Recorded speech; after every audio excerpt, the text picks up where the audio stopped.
हर रोज एक नई कहानी देखने के लिए चैनल को सब्सक्राइब करें और बेल आइकन दबाना ना भूलें। राधिका रोते हुए अपने पति हितेश से बोलती है। हितेश, मैं रंग भरना चाहती हूँ इन कागज के पन्नों में भी और अपनी जिंदगी में भी। जब से पैदा हुई हूँ 90s की ब्लैक एंड व्हाइट मूवी की तरह है मेरी जिंदगी।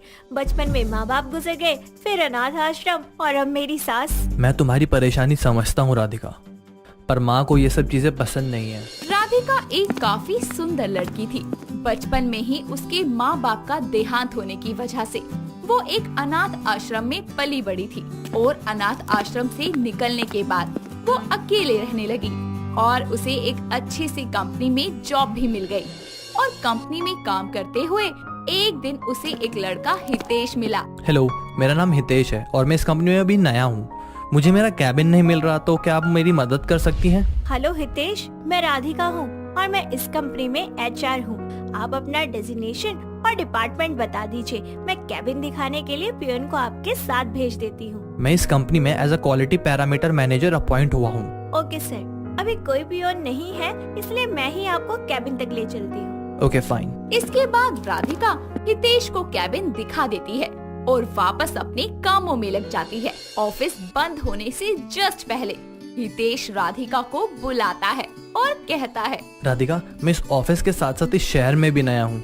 क्या तुम मुझे कोई फ्लैट दिलवा सकती हो? सर, शाम के 7 बज गए हैं, अब आपको कहाँ फ्लैट मिलेगा और रात भी बहुत हो गई है, आप कहाँ जाएंगे? आप एक काम कीजिए, जब तक आपको फ्लैट नहीं मिल जाता आप मेरे फ्लैट में रह लीजिए, मैं अकेली रहने दो राधिका, मैं किसी होटल में रह लूंगा, तुम खामखा परेशान होगी। सर देखिए, अगर आप होटल के लिए यहाँ से निकलेंगे तो वहाँ पहुँचने में ही आपको 4 घंटे लग जाएंगे और इस टाइम पर आपको रेंट भी बहुत ज्यादा पे करना पड़ेगा। मुझे कोई प्रॉब्लम नहीं है, आप मेरे साथ रह सकते। राधिका के काफी रिक्वेस्ट करने पर हितेश उसके साथ जाने के लिए मान जाता है और उसके साथ उसके फ्लैट में चला जाता है। उसे फ्लैट काफी पसंद आता है। राधिका उसे इशारा करते हुए कहती है, मैनेजर साहब, बाथरूम उधर है, आप जाकर कपड़े चेंज कर लीजिए, तब तक मैं खाना बना देती हूँ। ठीक है। ऐसा कहकर हितेश कपड़े चेंज करके डाइनिंग रूम में आता है, जहाँ राधिका खाना लगाकर उसका इंतजार कर रही थी। हितेश खाना खाकर सोने चला जाता है और फिर आधी रात को अचानक ही उसकी आँख खुलती है और वो वॉशरूम के लिए जाता है। वॉशरूम से आते हुए उसे राधिका पेंटिंग बनाती दिखती है और वो राधिका को टोकते हुए कहता है, राधिका सो जाओ, काफी रात हो गई है। हितेश सर, आप सो जाइए, मुझे रात में पेंटिंग बनाने की आदत है, एक यही सहारा है मेरा, मेरे अकेलेपन को दूर करने का। देखो राधिका, तुम मेरे को सर मत बोला करो, मैं उम्र में ज्यादा बड़ा नहीं हूँ और हाँ, और अकेलेपन को दूर करने का भी तरीका है। सबका अपना अपना तरीका है, तो मुझे यही पसंद है। काफी रात हो गई है, मुझे लगता है हमें सोना चाहिए। दोनों उस समय सो जाते हैं और अब वो लोग साथ साथ ही ऑफिस जाते और साथ साथ ही घर वापस आते। एक दूसरे के साथ काफी सारा वक्त गुजारते। धीरे धीरे दोनों एक दूसरे के करीब आने लगते हैं और कब एक दूसरे से प्यार करने लगते हैं ये तो उन्हें खुद भी पता नहीं चलता। और एक दिन हितेश राधिका से बोलता है, राधिका, हमें प्यार करते हुए काफी समय हो गया है, मुझे लगता है हमें शादी कर लेनी चाहिए। और मुझे ऐसा लगता है कि हमें अभी शादी नहीं करनी चाहिए, जो जैसा चल रहा है उसे वैसे ही चलने देना चाहिए। अभी मेरे बहुत सारे सपने हैं, मुझे बहुत कुछ करना है अपनी जिंदगी में। शादी कर लो मुझसे, सपने मिलकर पूरे करेंगे। नहीं हितेश, मुझे नहीं लगता कि शादी के बाद मेरे सपने पूरे हो पाएंगे। अभी मैं तुमसे शादी नहीं कर सकती, हो सके तो मेरी बातों को समझने की कोशिश करो। हितेश राधिका को मनाने की कई सारी कोशिशें करता है, मगर राधिका नहीं मानती। राधिका की बात सुनकर हितेश चुपचाप सो जाता है और सुबह बिना बताए घर से निकल जाता है। राधिका हितेश को ढूंढने ऑफिस जाती है, मगर अफसोस हितेश वहाँ नहीं था। तभी उसे एक कॉल आता है। राधिका कॉल को रिसीव करती है और फोन उसके हाथ से गिर जाता है।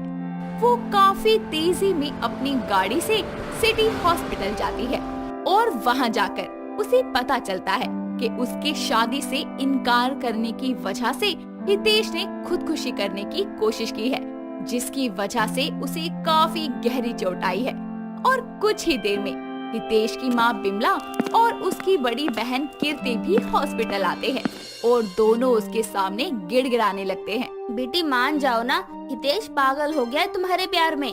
नहीं माँ जी, मैं शादी से इनकार नहीं कर रही हूँ। मैं भी इनसे बहुत प्यार करती हूँ, मगर अभी शादी नहीं कर सकते। तभी हितेश की बहन कीर्ति बोलती है, मान भी जाओ राधिका, भैया आपसे काफी प्यार करते हैं, वो आपके बिना रह नहीं सकते और हमें भी आपकी शादी से कोई प्रॉब्लम नहीं है। शादी के बाद आपको कोई कुछ नहीं कहेगा, ये मेरा वादा है। मगर राधिका कुछ बोल पाती उससे पहले ही नर्स वहाँ आती है और कहती है, मैम पेशेंट किसी राधिका जी से मिलना चाहते हैं। नर्स की बात सुनकर तीनों आईसीयू के अंदर हितेश से मिलने जाती हैं, जहां खून से लथपथ हितेश बेड पर लेटी लेटी कहता है, मुझे पता था राधिका, तुम जरूर आओगी। तुम मुझसे शादी करोगी ना? जिंदगी और मौत के बीच झूलते हुए खून से लथपथ हितेश का चेहरा और उसकी माँ बहन की आंखों के आंसू देखकर राधिका शादी के लिए इस बार इनकार नहीं कर पाती। हॉस्पिटल में काफी सारे पैसे खर्च करने और खास देखभाल के बाद हितेश फाइनली ठीक हो जाता है। उसके ठीक होने के कुछ दिन बाद हितेश और राधिका शादी कर लेते हैं। शादी के बाद भी राधिका ने पेंटिंग बनाना नहीं छोड़ा। वो अब भी अक्सर रातों को जागकर पेंटिंग बनाती। उसकी ये आदत उसकी सास को नहीं पसंद थी। एक दिन बिमला ने राधिका को कहा, क्या रे करमजली, सारा दिन ये चित्रकारी ही करती रहेगी या फिर घर का कोई काम भी करेगी? बस ऑफिस से घर और ये चित्रकारी, घर में तो जैसे कोई काम ही नहीं है। पहले मेरे बेटे को अपने जाल में फंसाकर शादी कर ली और अब पूरा पूरा दिन इस चित्रकारी में लगी रहती है। माँ जी ऐसा कुछ नहीं है, मैं तो खुद अभी उनसे शादी नहीं करना चाहती थी। वो तो बस आपके आंसू और बेबसी देखकर और उनका प्यार देखकर मुझसे रहा नहीं गया, इसलिए मैंने शादी की थी। वाह, नौटंकी करना तो कोई तुझसे सीखे। पहले खुद ही मेरे बेटे को खुदकुशी करने पर मजबूर किया और अब खुद ही उसको बचाने का ढोंग कर रही है। मर जा करमजली, कहीं चुल्लू भर पानी में डूब कर मर जा डायन। अपनी सास की बातें सुनकर राधिका रोना शुरू कर देती है और कुछ ही देर में हितेश भी घर आता है और राधिका रोते हुए अपने पति हितेश से बोलती है, हितेश मैं रंग भरना चाहती हूँ इन कागज के पन्नों में भी और अपनी जिंदगी में भी। जब से पैदा हुई हूँ 90s की ब्लैक एंड व्हाइट फिल्मों की तरह मेरी जिंदगी बीत रही है। बचपन में माँ बाप गुजर गए, फिर अनाथ आश्रम और अब मेरी सास। मैं तुम्हारी परेशानी समझ सकता हूँ राधिका, मगर माँ को ये सब चीजें पसंद नहीं है। देखो हितेश, मैं इसी वजह से तुमसे शादी नहीं करना चाहती थी। मुझे पता था कि कुछ ना कुछ ऐसा जरूर होगा, लेकिन फिर जब वो तुम्हारे साथ बुरा हादसा हुआ उसकी वजह से मैंने तुमसे शादी की थी। तुम ही बताओ मैं क्या करूँ? मैं क्या कहूँ, तुमने ही तो कहा था कि अब मेरे सपने पूरे करने की जिम्मेदारी तुम्हारी है, तो अब तुम उस जिम्मेदारी को निभाओ। राधिका की बात सुनकर हितेश एक अलग फ्लैट खरीदता है और अपने घर से अलग हो जाता है। अब हितेश और राधिका खुश हैं। राधिका भी जी भर के पेंटिंग बनाती है और उसे कई पेंटिंग अवार्ड्स भी मिल चुके हैं। कुछ समय बाद हितेश की माँ बिमला को अपनी गलती का एहसास होता है और वो लोग फिर से साथ रहने लगते हैं।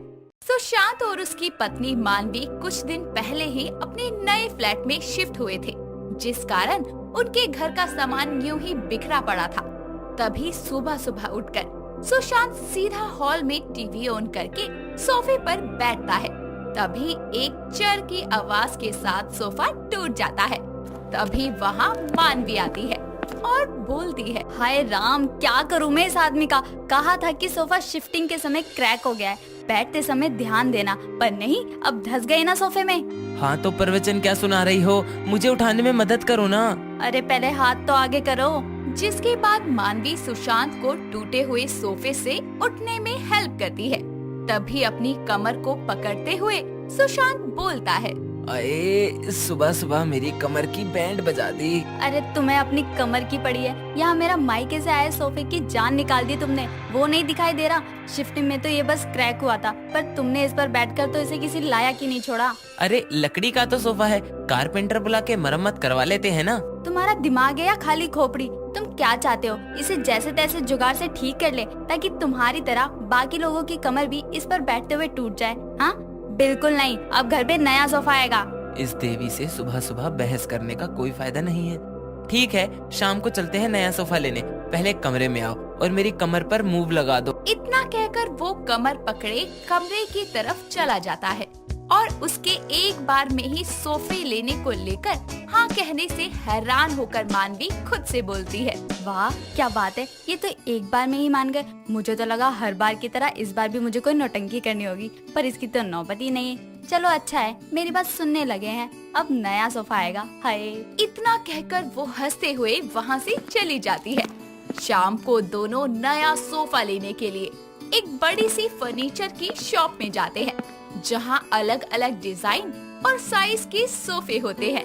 तभी वहाँ शॉप में काम करने वाला एक हेल्पर उनके पास आता है तो मानवी बोलती है, आप हमें 5 सीटर सोफे का कोई अच्छा सा डिजाइन दिखाइए। जी मैडम, 5 सीटर सोफे में हमारे पास काफी वैरायटी है, देख सकती हैं आप। वो बोल ही रहा होता है कि तभी मानवी का फोन बजता है और वो फोन रिसीव करने के लिए बाहर चली जाती है और सुशांत अकेले ही सोफा सिलेक्ट करने लगता है और कुछ ही देर में दुकान से बाहर आता है और उसे बाहर आता देखकर मानवी बोलती है, क्या हुआ, बाहर क्यों आ गए? बिना सोफा लिए जाने का इरादा है क्या? मैंने सोफा पसंद भी कर लिया है और एडवांस पेमेंट भी कर दी है। कल शाम तक डिलीवरी करवा देंगे घर पर। चलो अब। बड़ी जल्दी पसंद कर लिया, कहीं जल्दी जल्दी में कुछ भी तो पसंद नहीं कराए ना? जल्दी?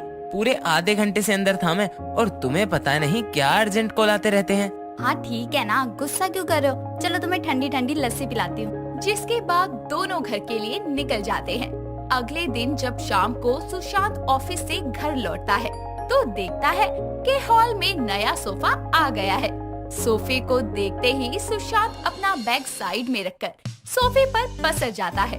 तभी हाथ में पानी लिए मानवी वहाँ आती है और उसको सोफे पर पसरा हुआ देखकर बोलती है, अरे अरे, नया सोफा आया नहीं कि आते ही उस पर पसर गए? अरे बाहर से आए हो, हाथ मुंह तो धो लो, फिर आराम से पसर जाना। अरे मानवी, मेरी पसंद तो सच में बेस्ट निकली। ये सोफा कितना सॉफ्ट और कंफर्टेबल है। आहा, क्या आराम मिल रहा है। वो तो है, मेरी हेल्प के बिना भी आपने काफी अच्छा सोफा पसंद किया है। पहली बार मुझे आपकी पसंद की हुई कोई चीज पसंद आई है। अरे तो वहाँ क्या खड़ी हो, यहाँ आओ ना। इतना बोलकर सुशांत मानवी का हाथ पकड़कर उसे भी अपने साथ सोफे पर खींच लेता है। दोनों एक दूसरे में खो जाते हैं। अगली सुबह मानवी फ्रेश होकर पूजा करके नाश्ता भी बना लेती है, लेकिन अभी तक सुशांत सोफे पर ही पड़ा खर्राटे ले रहा होता है। तभी मानवी वहाँ आती है और उसे जगाते हुए बोलती है, ओ पति देव, उठ भी जाओ, कब तक सोफे पर पड़े रहोगे? ओ मेरे साजन, उठने का कष्ट भी कर लो। अरे क्यों सोते हुए आदमी के कान में मच्छर की तरह भिनभिना रही हो? सुकून से सोने भी नहीं देती। कल से सोफे पर ऐसे चिपके हो जैसे गुड़ में मक्खी। अरे उठो, ऑफिस जाओ कि यहीं पड़े पड़े काम चल जाएगा। हाँ आहा, क्या नींद आई सोफे पर। ऐसा लग रहा था बरसों बाद सुकून से सोया हूँ। अब से तो मैं बेड की जगह सोफे पर ही सोया करूँगा। साइड हटो, वॉशरूम जाना है। जिसके बाद वो मानवी को साइड करते हुए वहाँ से चला जाता है और मानवी उसे घूर ही रही होती है। ऐसे ही समय बीतता है और सोफा आने के बाद सुशांत को सोफे से ऐसा लगाव हो जाता है कि उसकी दिन रात सोफे पर ही गुजरने लगती है।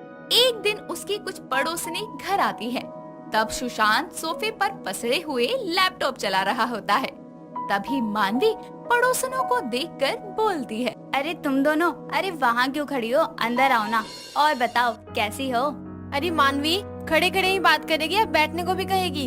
ओहो, तुम्हें भी क्या अब बैठने के लिए कहना पड़ेगा? बैठो ना, अपना ही तो घर है। कहाँ बैठे? भाई साहब के ऊपर? पूरे सोफे पर तो वही फैल कर बैठे हुए हैं। अरे ये भी ना, काम में इतना खो जाते हैं कि कहाँ बैठे हैं, क्या चल रहा है, कुछ होश नहीं रहता है इनको। सुशांत, बेडरूम में जाकर काम कर लो। हाँ, मैं कहीं नहीं जा रहा सोफा छोड़कर। तुम जाओ बेडरूम में, आराम से गप्पे लड़ाओ, और क्या, मुझे डिस्टर्ब मत करो।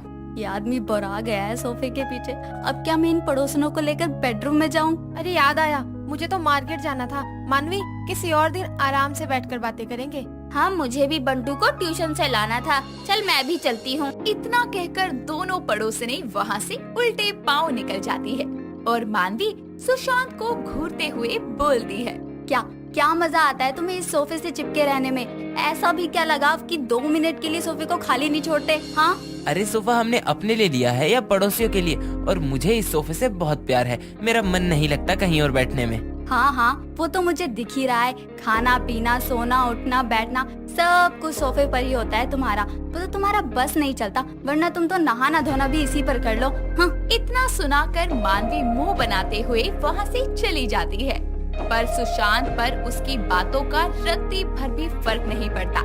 उसी रात सोफे पर ही खाना खाने के बाद सुशांत मानवी को आवाज लगाते हुए बोलता है, मानवी जान सुनो ना। क्या हुआ? आ गई ना मेरी याद? आओ ना बेबी, कब तक सोफे पे रहोगे? अब बेड पर भी आ जाओ। वो सब छोड़ो, बड़ी प्यास लगी है, जरा पानी लाकर देना। अरे पानी पियो मत, चुल्लू भर पानी में जाकर डूब मरो। कैसे पति हो, बीवी को बेड पर अकेला छोड़ इस मुँह सोफे से लिपटे पड़े हो। सही है, तुम लिपटो और इसी से रोमांस कर छोटी छोटी कुर्सियों के बाप बनना। इस सोफे ने तो जिंदगी में रोमांस की छुट्टी ही कर दी है। इतना बोलकर वो अपना सर पकड़ लेती है। ऐसे ही दिन बीतते हैं। एक दिन वो मार्केट से घर आ रही होती है, तभी देखती है कि पड़ोस के घर में दो आदमी कंप्यूटर उठाए गाड़ी में लोड कर रहे हैं। तभी मानवी बोलती है, अरे ये कंप्यूटर तो तुमने बंटू के लिए लिया था ना, फिर तुम इसे कहाँ भिजवा रही हो? भिजवा नहीं रही बल्कि ऑनलाइन बेच दिया। जब देखो खाना पीना छोड़कर बस इसी पर गेम खेलता रहता था। मैंने सोचा जब तक ये घर से नहीं जाएगा इसकी आदत नहीं सुधरेगी, इसलिए बेच दिया। ये तो सही है, मैं भी सोफे से तंग आ गई हूँ। अब यही सही है, जब सोफा नहीं रहेगा तो कहाँ पसरेंगे। जिसके बाद वो घर चली जाती है और सोफे की पिक खींचकर उसे ऑनलाइन सेल के लिए डाल देती है। अगले दिन जब थका हारा सुशांत घर आकर हॉल में आता है तो सोफे को वहाँ ना देखकर हैरान हो जाता है और बोलता है, अरे मानवी, सोफा कहाँ है? बेडरूम में शिफ्ट करवा लिया क्या? सोफा है नहीं, सोफा था साजन जी, मैंने बेच डाला और अब इस घर में कोई भी फर्नीचर आएगा लेकिन सोफा कभी नहीं आएगा। अरे तो हम बैठेंगे कहाँ? अरे इतना बड़ा घर है, उससे भी बड़ा फर्श है, कहीं भी पसरो। पर साजन जी, आपका सोफा तो घर आने से रहा। ये सुनकर सुशांत बेचारा जमीन पर बैठकर अपना सर पकड़ लेता है और इस तरह मानवी अपने साजन के सोफे को ठिकाने लगा देती। मीनू सुबह उठकर बाथरूम में फ्रेश होने जाती है और उसके पेट में बहुत दर्द होता है। वो दम तो बहुत लगाती है पर बेचारी फ्रेश नहीं हो पाती और खुद से बोलती है, हे भगवान, इतना दर्द क्यों हो रहा है? ऊपर से मैं फ्रेश भी नहीं हो पा रही हूँ। लगता है कॉन्स्टिपेशन हो गया। दर्द पर ध्यान न देकर मीनू अपने पति अनिकेत और सास सविता के लिए नाश्ता बनाती है और टेबल पर लगा देती है। कुछ देर बाद सभी लोग नाश्ता करने टेबल पर आते हैं और मीनू बस जूस पीती है। ये देखकर उसकी सास बोलती है, बहुरिया क्या बात है, आज खाली जूस ही पियोगी? ये पराठा खा लो। हाँ मीनू, नाश्ता तो तुम्हारी ही पसंद का है, फिर भी नहीं खा रही हो? हाँ, नहीं नहीं, मेरा कुछ खाने का मन नहीं है, आप सब खाइए। नाश्ता करने के बाद अनिकेत अपने काम के लिए ऑफिस चला जाता है, जिसके बाद सविता मीनू से बोलती है, बहुरिया क्या बात है, हम देख रहे हैं तू बहुत परेशान लगत है, सब कुछ ठीक तो है ना? वो माँ जी, आज ना मैं अच्छे से फ्रेश नहीं हो पाई और बहुत दर्द भी महसूस हो रहा था फ्रेश होते टाइम, पर समझ नहीं आ रहा कि क्या हो रहा है। अच्छा ये बात है, हम तो का एक चूरन देते हैं, काफी बार बदहजमी हो जाती है ना, और वैसे भी पेट सफा तो हर रोग दफा, उससे तुझे हल्कापन मिल जाएगा। इतना बोलकर सविता अपने कमरे में जाती है और एक चूर्ण की डब्बी लेकर आती है और अपनी बहू को देते हुए बोलती है, ले बहुरिया, इका 1 चम्मच गर्म पानी से ले ले, 1 घंटे के अंदर ये अपन कमाल दिखा दिए। ठीक है माँ जी, मैं जल्दी से ले लेती हूँ इसे। मीनू सविता से वो चूर्ण ले लेती है और गर्म पानी के साथ खाती है। फिर उसके बाद वो घर के कामों में लग जाती है और करीबन 1 से 1.5 घंटे बाद ही उसके पेट में गुड़गुड़ होने लगती है और वो जल्दी से भागी भागी वॉशरूम जाती है। फिर अच्छे से फ्रेश होती है और वॉशरूम से बाहर आकर वो खुद से बोलती है, ओह अब अच्छा लग रहा है, अब लग रहा है कि दिन हुआ है, वरना तो मेरा सारा ध्यान बस मेरे पेट में ही अटका हुआ था। ऐसे ही कुछ वक्त बीतता है। मीनू को ज्यादातर कॉन्स्टिपेशन रहने लगता है, साथ ही उसके पेट में दर्द और मुंह में छाले भी हो जाते हैं, जिस वजह से वो कुछ नहीं खा पाती थी। ऐसे ही एक दिन जब मीनू वॉशरूम से फ्रेश होकर आती है और अपने बेड पर बैठती है तो उसे बहुत कमजोरी महसूस होती है। फिर जैसे ही वो बेड से उठकर रसोई में जाती है तो देखती है कि जिस जगह पर वो बैठी थी वहाँ खून का धब्बा था, साथ ही उसके कपड़ों पर भी खून लगा था। ये देखकर वो बोलती है, अरे हाय, ये क्या है? अभी तो मुझे पीरियड्स भी नहीं हुए हैं, फिर ये ब्लड कहाँ से आ गया? वॉशरूम में जाकर चेक करती हूँ। मीनू वॉशरूम में जाती है और चेक करती है, पर उसे पीरियड्स नहीं आए थे। इस बात से वो और घबरा जाती है और जल्दी से अपने कपड़े बदलती है और साथ ही बेडशीट भी। और ये सारी बात जाकर वो अपनी सास को बताती है, जिस पर सविता बोलती है, अरे बहू, भगवान नहीं करे जैसा हम सोच रहे हैं कहीं तो का वैसा ही तो नहीं हो गया। क्या माँ जी, क्या हुआ है मुझे? तू अभी डॉक्टर के पास चल। जिसके बाद सविता मीनू को डॉक्टर के पास ले जाती है, जहां मीनू डॉक्टर को अपनी सारी प्रॉब्लम बताती है और डॉक्टर मीनू का चेकअप करती है और रिपोर्ट्स आने का वेट करती है। कुछ देर बाद मीनू की रिपोर्ट्स आती है और डॉक्टर उसे बताती है, मीनू जी, आपको पाइल्स की प्रॉब्लम है, जिस वजह से आपको कॉन्स्टिपेशन भी रहती है। और आपने शायद गौर ना किया हो, पर जब भी आप फ्रेश होती हैं तो आपकी बॉडी से ब्लड भी निकलता है। इस बीमारी में आपको बहुत ज्यादा सावधानी की जरूरत है, नहीं तो आपका ऑपरेशन करना होगा। नहीं नहीं डॉक्टर, मुझे ऑपरेशन नहीं करवाना। आप बताइए मुझे क्या, कब, कैसे करना होगा, मैं सब कुछ करूँगी। मीनू जी, सबसे पहले तो आपको मिर्च बिल्कुल नहीं खानी है और अपने खाने में ज्यादा से ज्यादा फाइबर ऐड करना है। जितने भी रेशे वाले फल हैं उन्हें खाइए, ज्यादा पानी पीजिए। साथ ही गोलगप्पे, चने की दाल, सफेद छोले, मोमोज आपको बिल्कुल भी नहीं खाने हैं। जी, जैसा आप कहेंगे मैं बिल्कुल वैसा करूँगी। डॉक्टर से चेकअप के बाद मीनू और सविता घर आते हैं, जिसके बाद मीनू सब वैसा ही करती है जैसा डॉक्टर ने बताया था। सादा खाना, दवाई टाइम पर लेना और संतरे, पपाया, अनानास जैसे फलों का सेवन करना। वो ऐसी ही चीजों का सेवन अपनी डाइट में सबसे ज्यादा करती है।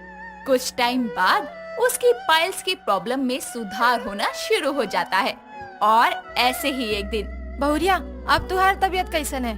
अब तो का दिक्कत नहीं होता है ना? नहीं नहीं माँ जी, मैं बिल्कुल ठीक हूँ, आप चिंता मत करो। अरे बहुरिया, चिंता कैसे नहीं करे, तुम हमार जिम्मेदारी हो, तुम्हार ख्याल रखना भी जरूरी है हमरे वास्ते। इतना कहकर सविता वहाँ से चली जाती है और कुछ ही दिनों में मीनू बिल्कुल ठीक हो जाती है और उसकी दवाइयाँ भी खत्म हो जाती है। जिसके बाद वो वापस डॉक्टर के पास चेकअप करवाने जाती है। तभी डॉक्टर उसे बोलती है, मीनू जी, अब आपको पहले की तरह दिक्कत तो नहीं आ रही ना, चलने फिरने में या फिर फ्रेश होने में? नहीं डॉक्टर, अब मैं एकदम फिट एंड फाइन हूँ। अब मैं बस ये पूछना चाहती थी कि क्या मुझे दवाई आगे कंटिन्यू करनी है या फिर बस? नहीं नहीं, अब बस आप अपना ख्याल रखना, यही बहुत है। डॉक्टर से बातचीत करने के बाद मीनू वापस अपने घर आती है। वक्त बीतता है और मीनू सादा बिना मसाले का खाना खा खा कर बोर हो जाती है। ऐसे ही एक दिन वो अपने रूम में बैठी फ्रूट चाट खा रही होती है। तभी वो खुद से बोलती है, यार कैसी बीमारी है मुझे, मैं अपनी पसंद का कुछ खा भी नहीं सकती हूँ। हर चीज सोच समझ कर खाओ। नहीं, मुझसे ये सब और नहीं होता। कितने दिन से मैंने गोलगप्पे का खट्टा मीठा पानी नहीं पिया, मोमोज नहीं खाए, chilli potato with momo sauce. ओए होए, सोच कर ही मुंह में पानी आ गया। आज ही बाजार जाकर खाऊंगी। इतना सोचकर वो शाम को जब अनिकेत के साथ बाजार में सब्जियां लेने जाती है, तभी वो एक चाइनीज फूड स्टॉल को देखकर अनिकेत से बोलती है, सुनिए जी, मुझे मोमोज और तीखे से चिली पोटैटो खाने हैं। पर मीनू, तुम अभी अभी तो ठीक हुई हो, फिर से ये सब खाओगी तो बीमार हो जाओगी। जी कुछ नहीं होगा, खाने दीजिए ना। मैं वो बोरिंग सी दवाइयाँ और फीका खाना खा खा कर बहुत पक गई हूँ। और वैसे भी एक दिन चीटिंग कर लूंगी तो कौन सी आफत आ जाएगी। ठीक है, जैसा तुम चाहो खा लो, मुझे कोई दिक्कत नहीं है। तुम्हें ही परेशानी होगी, फिर मत रोना। मीनू अनिकेत की बातों को इग्नोर करते हुए जल्दी से चाइनीज स्टॉल पर जाकर अपना खाना ऑर्डर करती है, जिसके बाद वो पेट भर कर तीखा खाती है और मजा लेती है। कुछ ही देर बाद दोनों पति पत्नी अपने घर आते हैं और आधी रात को मीनू को पेट में अचानक दर्द उठता है और उसकी बिगड़ती हालत को देखकर अनिकेत और सविता उसे डॉक्टर के लिए जाते हैं, जहां मीनू डॉक्टर को सब बताती है और डॉक्टर बोलती है, देखिए मीनू जी, अगर आपको अपनी बॉडी से प्यार नहीं है तो आप दिल खोल कर तीखा खाइए, ऑपरेशन करवाइए, फिर से खाइए, फिर से करवाइए, क्योंकि आप जो कर रही हैं इसमें नुकसान आपका खुद का ही है और किसी का नहीं। आप जितना खुद का ख्याल रखेंगी उतना बेहतर है। बाकी आप समझदार हैं। डॉक्टर की बात सुनकर मीनू को अपनी गलती का एहसास होता है और वो वापस से अपनी डाइट का फुल ख्याल रखती है। साथ ही अब वो उतना ही मिर्च मसाला खाती जितना उसकी बॉडी झेल सकती। दोस्तों, अगर आपको ये कहानी पसंद आई तो इसे लाइक करें, शेयर करें और कमेंट करके बताएं कि कहानी में आपको सबसे अच्छा क्या लगा।